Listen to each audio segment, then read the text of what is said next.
This is 99% Invisible. I'm Roman Mars. In the 1960s, American cities were in crisis. Infrastructure was crumbling, traffic and pollution were terrible, crime was up. Cities weren't particularly nice places to live. White people were able to flee urban centers for the suburbs thanks to federal help with mortgages and new freeway development. That process would come to be known as white flight. Meanwhile, black populations in cities were dealing with housing discrimination and police brutality. Riots were breaking out in cities all over the country, and this awful time was referred to by scholars as the urban crisis. That's our own Katie Mingle. And the civil rights movement was happening in parallel to the urban crisis, but it wasn't really addressing the problems for black people in cities. The overarching question was, can the cities be saved? How can we make urban life better for people, for all people? That's Roger Biles, professor of history at Illinois State University. And, there were some folks who looked at the situation and just threw up their hands and said, we just can't salvage what's here. The answer is starting over again.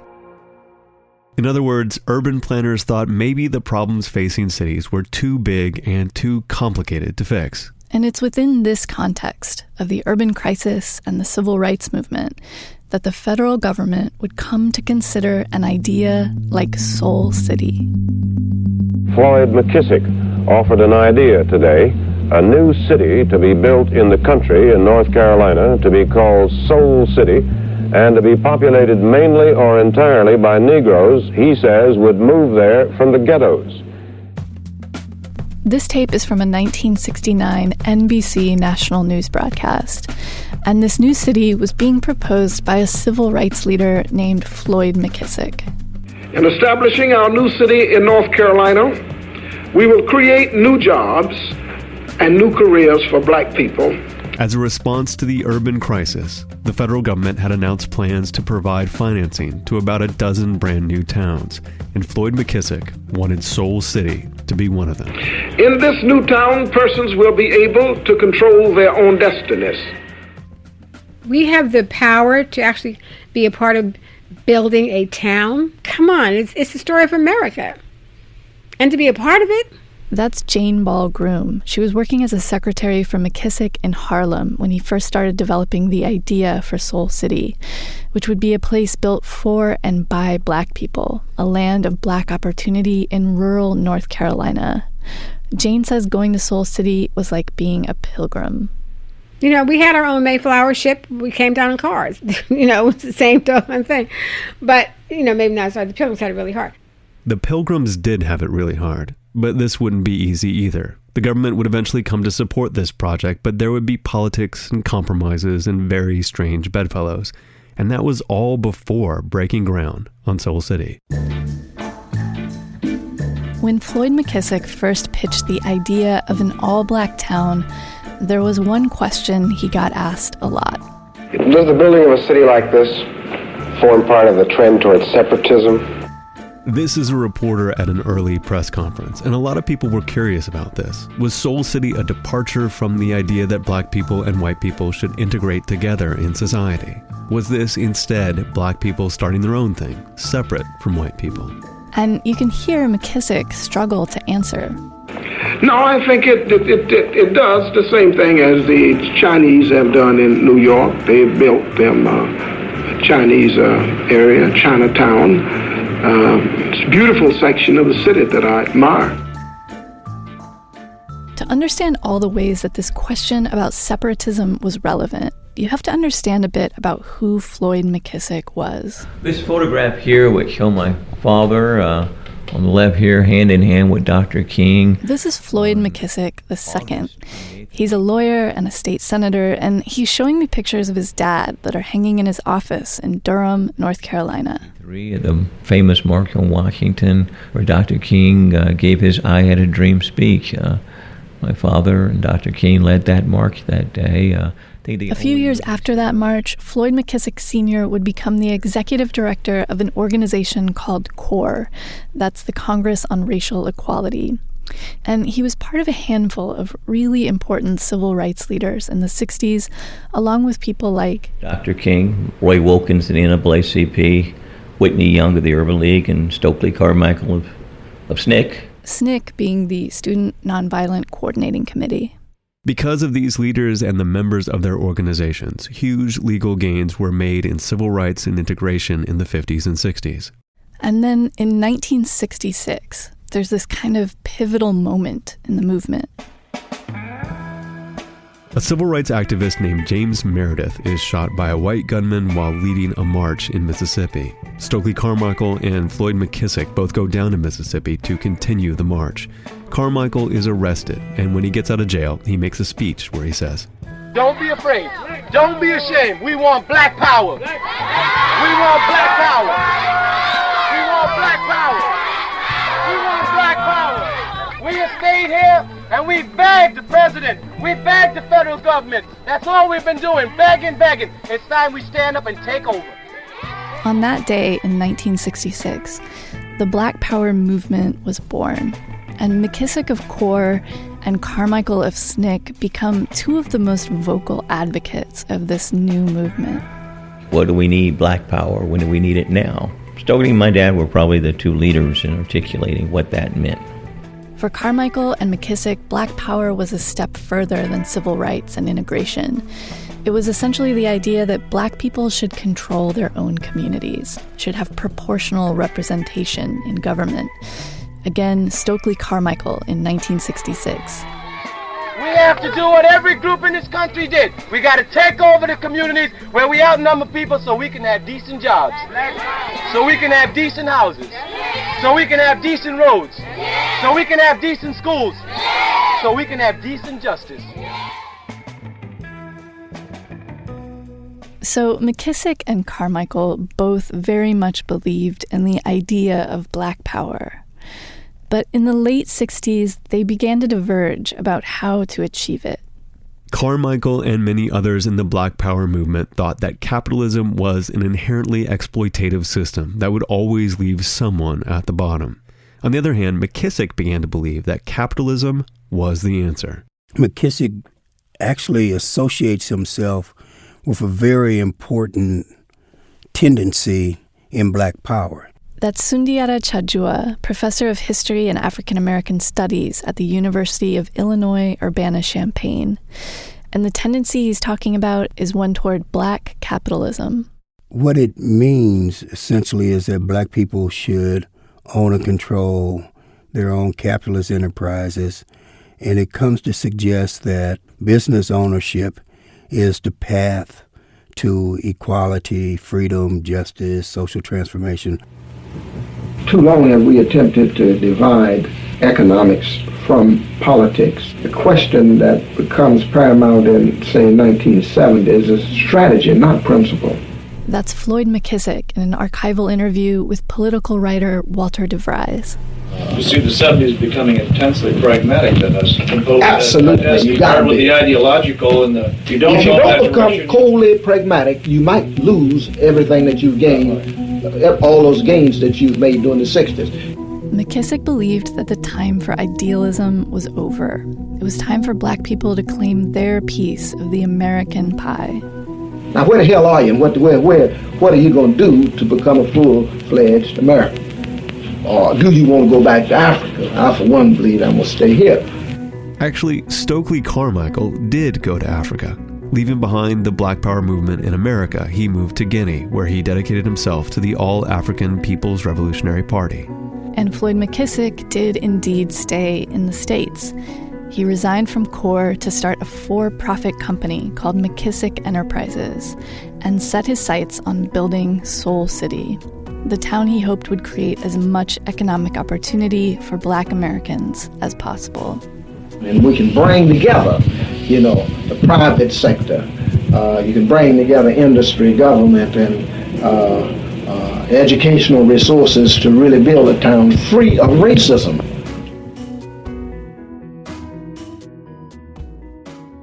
The building of Black towns is an expression of a desire for autonomy.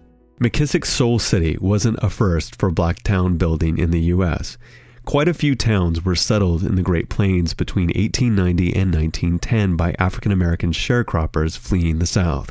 But these weren't intentionally planned communities with government support. Amazingly, in the late 1960s, just as McKissick becomes convinced that building a new town is the way to achieve Black power, the government, struggling to deal with the so-called urban crisis, announces their program to help finance several new cities as part of the Urban Growth and New Communities Act.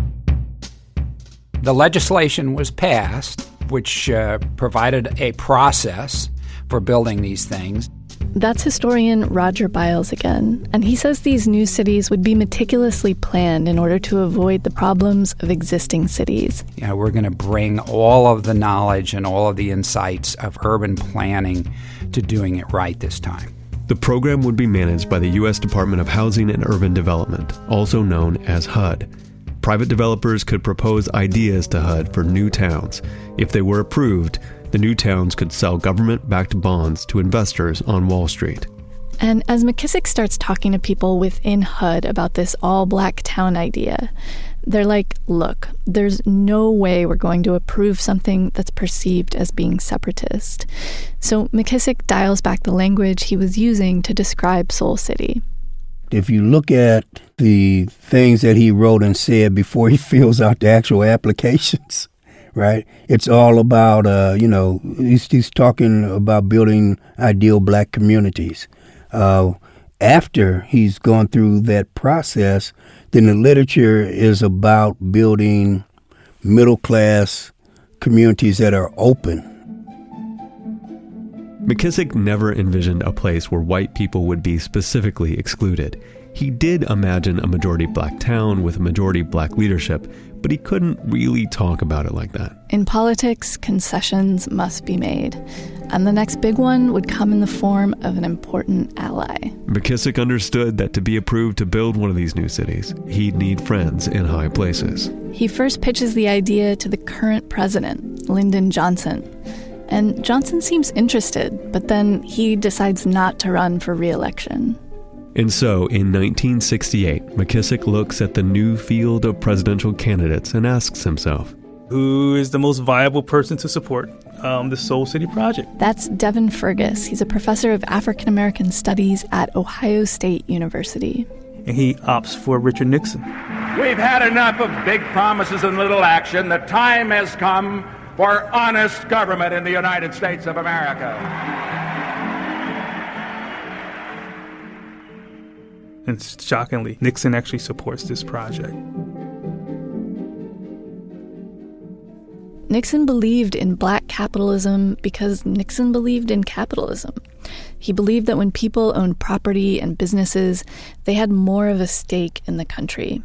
Apart from that, the Republican Party wanted to bring in Black voters. The Republican Party of the late 60s and 70s was a much more big tent sort of party. The way to win and the way to create a durable Republican Party is by casting as wide as net as possible. It's unclear how much Nixon's support helped McKissick's cause since the final decision was made by an agency within HUD. But in the early 1970s, Soul City did become one of the 13 new towns to receive government backing.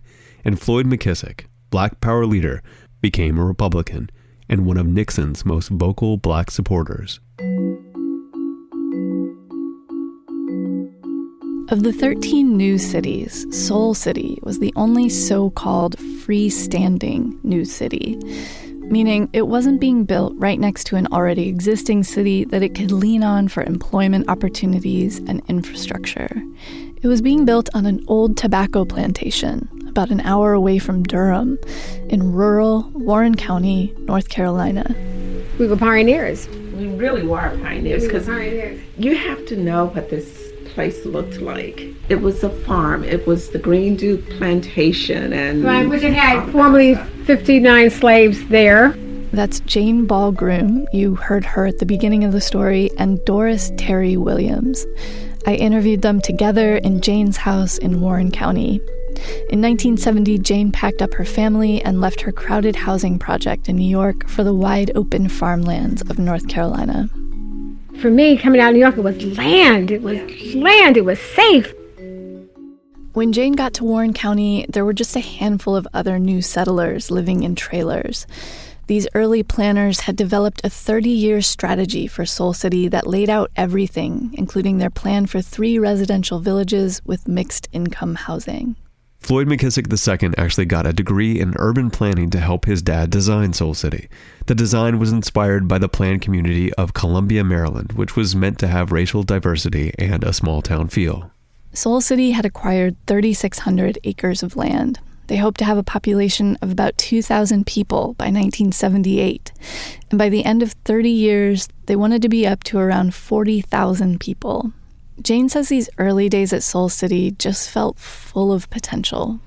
Growing up in America, even New York, you knew you had limitations because you were Negro. You have to understand that. You gotta understand that. You get my point? And then you get all of this. Oh my God. It's a miracle. It was to me, it was just an amazing time to be young, gifted, and Black. Floyd McKissick continued to support the Republican Party, and he spent some time traveling and campaigning for Nixon when he ran for his second term as president. But most of McKissick's time was spent at Soul City. When he was here, he was in the middle of the community. He was never a part or above. You know, I didn't have his education, I didn't have his stature, but he was my brother. Yeah. McKissick had decided on Warren County because he'd grown up in North Carolina, so he knew the state, but also because Black residents had left the South in droves during the Great Migration to cities of the North. He wanted to give urban Blacks a place in the South to return to if they wanted, and give people who were already there a reason to stay. In order to create jobs, McKissick's hope was to attract industry. He wanted a big company like General Motors to come down and build a factory. But before that could happen, Soul City needed basic infrastructure, like water and electric. Soul City built an electrical grid and partnered with a few other counties to build a huge regional water system from a nearby lake. Between 74 and 76, there was this growth. I'd wake up in the morning, I'd hear bulldozers outside, I'd see the trucks coming in, digging up the red mud, putting down concrete. You saw this every day. You smelled it. It was just so fantastic. So many things. They built a health clinic called HealthCo and a public swimming pool, both of which brought people from all over the county. The roads, the house, the infrastructure. And they built a huge 60,000 square foot industrial building, divided into separate sections with loading docks called Soul Tech 1. Yeah, Soul Tech, the back room. Soul Tech 1, completed in 1975, was designed by architect Harvey Gantt. And it was meant to be an incubator where new industry could get started and then move to bigger facilities if need be. But despite there being moments where it felt like real growth was happening, Soul City was not hitting its targets. By the mid-1970s, the population was fewer than 200 people. A few small manufacturers set up in the Soul Tech building, but no one that could offer a substantial number of jobs. Without enough residents, it was hard to attract industry. And without the industry, it was hard to attract new residents. And then there was the problem of the name. And then the name, Soul City. I mean, there were people who said you should change the name of the project. And no, Floyd just refused to do that. It was militaristic. It's biblical. You have a soul. We have 3 souls on my sofa. It was a time people perceived the name as being too black. Too black. Soul City was not an all-black town. In fact, Gordon Carey, who played an important role in the leadership, was white, and some of the residents were white. But it could never really escape the perception of being an all-black town. And in some ways, it never really wanted to. So many people over the years have said, why was it all black? And I've gotten old enough to say now, why not? It was a multiracial community, it always was. But doggone it, after all the years that we've been through what we've been through, when I look at my history, why not?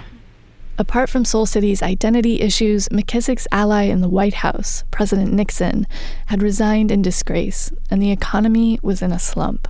On top of that, the Raleigh News and Observer launched an expose on Soul City. 17 negative articles over 8 days, accusing Soul City of all kinds of wrongdoing, political payoffs, cronyism, nepotism, and financial misappropriation. And then, with this expose as rationale, came North Carolina Senator Jesse Helms, ready to battle with Soul City. Here's Floyd McKissick II again. Helms launched attacks against Soul City that literally brought development to a halt. During his long tenure as a Republican senator in North Carolina, Jesse Helms gained the reputation of being a not-so-secret racist, and he disliked the Soul City project from the beginning. Remember, McKissick and Helms were in the same political party. Still, Helms was determined to destroy McKissick's city. Senator Helms ordered a fiscal audit on Soul City, and HUD froze funding until the audit was over. They never found any wrongdoing.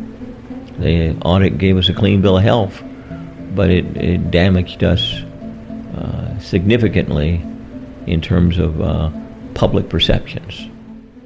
It's true most of the charges leveled against Soul City by Helms or the Raleigh News and Observer were not substantiated during the audit, but the bad press had further scared away industry and investors. Growth in Soul City was at a standstill. And after a certain point, again, historian Roger Biles, bankers and HUD simply withdrew to the position that, well, we're not going to advance you any more loans. We're not going to invest in this anymore until we see some growth. And McKissick's comeback was, well, we've reached a point where the growth isn't going to come unless we have more investment. This business didn't come, that business didn't come. Things were not looking great. But in my mind, being the optimist that I am, I said, well, but it's going to happen. We'll be okay.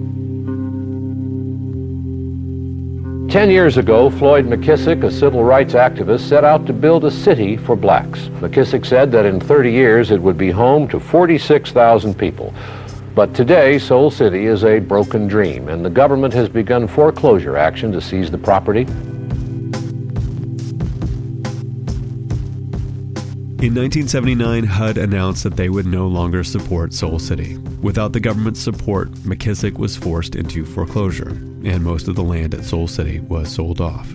But of the 13 towns developed as part of the Urban Growth and New Communities Act, Soul City wasn't the only one to fail. Only one of them actually thrived, and that was a place called the Woodlands, which is just north of Houston. The Woodlands was more generously subsidized from the beginning and had the benefit of being on the outskirts of Houston, Texas during an oil boom.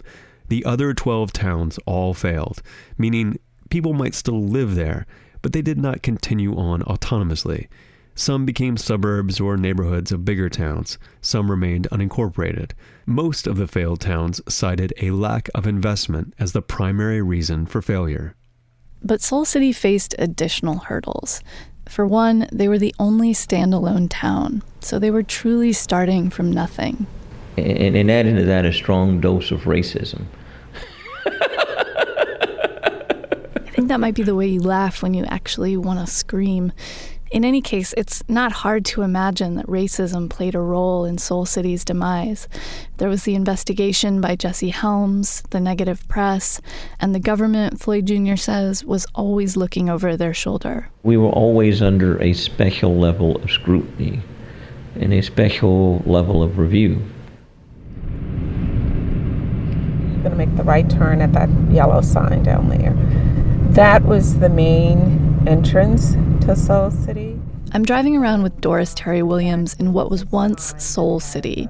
It's now an unincorporated part of Warren County. What is that now? This little strip right here was built as the beginning of kind of a commercial place. There were several little businesses. It still feels like a really rural area. There's a pond and some woods, a few clusters of houses. Some of the buildings are abandoned, like the health clinic. And this building here on your left, this was Health Co. Health Co. was... And then we get to a new building, a big one that was built after the Soul City project failed. And this is the prison. In 1993, the Warren County Correctional Facility was built. It's a high-security prison designed to house about 800 inmates. And next door to the prison, in the building that used to be Soltech 1, is now Correction Enterprises. Soltech 1, remember, was the building designed to incubate new industry in Soul City. At Correction Enterprises, prison laborers make janitorial products like soap and earn about $3 a day. All of this on the former slave plantation that Floyd McKissick tried to transform into a place for Black people to succeed. It's not hard to see the tragic irony in this. Back at Jane's house, I asked her and Doris how they felt when the prison came. I lost my freaking mind, I'm going to be honest with you. And they could have brought industry here, real industry. Yeah, why not? But no. Instead of that prison. Bring the prison, because most of them are mainly Black prisons anyway. It happens all over, rural America, particularly low income and communities of color, with the promise that it's going to bring jobs. It is an insult. It's an insult to Floyd's memory. It's an insult to all the things that he was trying to do here. Floyd McKissick passed away in 1991, so he didn't live to see this final insult to his city. Before he died, he served as a judge in North Carolina and as a pastor at the First Baptist Church of Soul City. He found a way to continue the struggle. But Soul City was a hard defeat to get over. This was his architecture. This was his... This was his fountainhead. It is his legacy. I mean, can you imagine? And I tell you, I saw a difference in him. He was just a different man.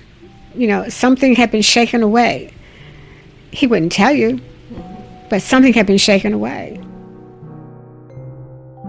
It's funny, somehow I'd never heard of McKissick.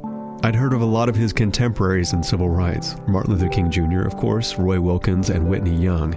I'd also heard of a lot of his peers in the Black Power movement, people like Stokely Carmichael, Assata Shakur, Huey Newton, and Angela Davis, but not Floyd McKissick. These younger scholars who do what's called Black Power studies, they've tended to study and write about the organizations and the individuals whom they see as heroic. That's Professor Sundiata Chajua again. McKissick supports Richard M. Nixon and joins the Republican Party. McKissick isn't seen as heroic, but that doesn't mean he's not important. Sundiata thinks that even though McKissick was not a conservative Republican, he's still a less appealing character to scholars who are interested in the more radical ideals generally associated with Black Power. So he gets written out of the history. McKissick is fairly well known and loved in North Carolina, and Doris says Soul City has had far-reaching impacts on the state. Because when you think about the people who came through Soul City, who've gone on to do just amazing things. I was talking to Abdul Rashid the other day. Doris and Jane go on to list several people who were influenced by McKissick and Soul City and went on to start social programs in the area or even be elected to public office. Eva Clayton, all of the folk who came through. And people still live on the land that was Soul City, making use of the water and electrical systems that were built as part of the project, driving on those roads, living in those houses. Jane Ball-Groom still owns her home in Soul City. I mean, to me, McKissick's dream was, ownership of oneself and pride in oneself. To me, I realized the dream in my little capacity. And if scholars are writing McKissick out of history because they don't see him as a hero, well, they're certainly not going to convince Doris Terry Williams or Jane Ball-Groom. I mean, I remember him walking around with that hat on. He had this cowboy hat or whatever you want to call it. It was a beautiful hat. He was just knocking on the door. Jane Groom? You okay in there? I'm okay, Mr. McKissick. Okay. He cared about people. He really, really cared about people. He wasn't perfect, right, but he was magnificent. Yeah.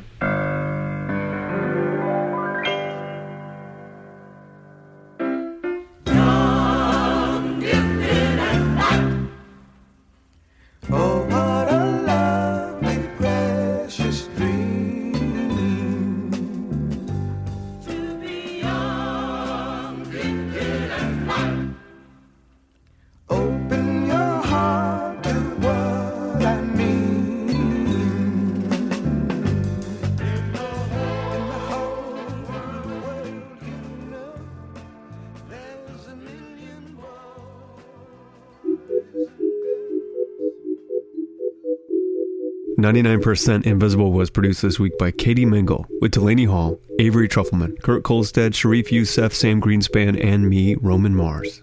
Special thanks to Megan Reed. The archival tape you heard of Floyd McKissick came from the Southern Oral History Program collection at the University of North Carolina, Chapel Hill. We are a project of 91.7 KALW San Francisco and produced out of the offices of Arcsine, an architecture and interiors firm in beautiful downtown Oakland, California. You can find this show and like the show on Facebook. You can follow us all on Twitter and Instagram, but the best way to explore the 99% invisible activity that shapes the design of our world is to spend as much time as possible on 99pi.org.